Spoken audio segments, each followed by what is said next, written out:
পাকিস্তানের শাশুড়ি মা বাংলাদেশে আসার অনুমতি দিবে কি আমাকে? আমার পাকিস্তানের শাশুড়ি মা বাংলাদেশে আসার অনুমতি দিবে কিনা আমাকে? আমি বাংলাদেশে স্টে করতে চাইলে তিনি মানা করবেন কিনা? দেখেন, এইটা নিয়ে আমি আজকে বলবো।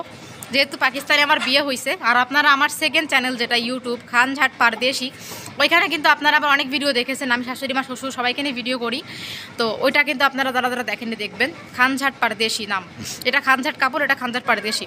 তো এখন হচ্ছে যে যেহেতু পাকিস্তানে বিয়ে করছি, আমি কিন্তু বাংলাদেশ নিয়ে অনেক কথা বলতাম, যে আমি বাংলাদেশে আসবো, বাংলাদেশে থাকবো। আমি এরকম টপিকস নিয়ে অনেক কথা বলছি, যে বাংলাদেশ আমার ভালো লাগে, বাংলাদেশ আমার পছন্দের, তো আমি চাই বাংলাদেশে আসতে। তো আমি ফিউচারে কী করবো জানি না, বাট আমি সবসময় বলতাম যে আমি বাংলাদেশে ঢুকবো আর আমি সারা জীবন বাংলাদেশে থাকবো। কদিন আগেও আমি এই কথা বলেছি, কদিন আগে এই কথা বলেছি, আমার সব জায়গাতে বলেছি, টিকটক থেকে শুরু করে সব জায়গাতে বলেছি যে আমি বাংলাদেশে আসবো আর বাংলাদেশে থাকবো, আমি থাকতে চাই বাংলাদেশে। আর শুধু আমার একার কথা বলিনি, আমার বরের কথা বলছি, যে আমি আমার বরকে নিয়ে বাংলাদেশে থাকার প্ল্যানিং করতেছি আর আমি আমার বরকে নিয়ে বাংলাদেশে থাকবো, এটা আমি বলেছিলাম। এখন এই কথার উপর ভিত্তি করলে কিন্তু অনেক কথা আসে, যে আমার শাশুড়ি মা যেহেতু পাকিস্তানের, শ্বশুরবাড়ি পাকিস্তানে, এখানেই থাকে, কিন্তু আমি যদি বাংলাদেশে যেতে চাই তো আমার পরিবার আমাকে পারমিশন দিবে কিনা? তুমি কাজটা করে ফেললো, আমার পরিবার আমাকে পারমিশন দিবে কিনা? আমার পরিবারের থেকে কি প্রভাব পড়তে পারে?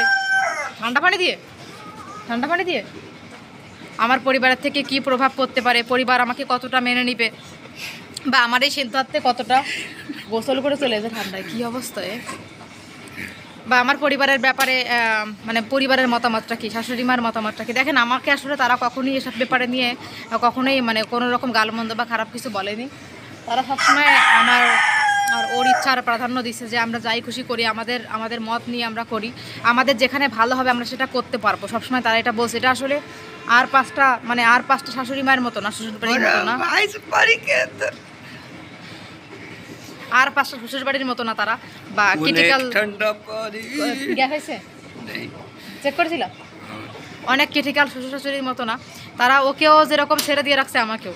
মানে আমাদের পাকিস্তানের একটা ব্যাপার কি, বিয়ের পরে আসলে তোমরা নিজেরা যেটা করো ওটাই, মানে বিয়ের পর আর পাঁচটা শাশুড়ি মায়ের মতো নাক গলায় না, যে তোমরা এরকম করছো, ওখানে এরকম করা যাবে না, এটা করা যাবে না, ওরকম কিছু বলে না। তোমার যেটা ভালো মনে হয়, তোমরা যদি মনে করো তোমরা বাংলাদেশে গিয়ে থাকতে পারবা, তোমাদের জন্য বেটার হবে, তোমরা সেটা করো, ওইটাই আমাদেরকে বলে। তো বরাবরই ওইটা বলে আসতেছে, ওইটাই আমরা করতেছি, আমাদের জন্য কোনো বাধা নেই, ওর আর আমার কোনো ব্যাপারে বাধা নেই, আমরা যাই খুশি করি তারা সবসময় অ্যাকসেপ্ট করে দিচ্ছে, ঠিক আছে।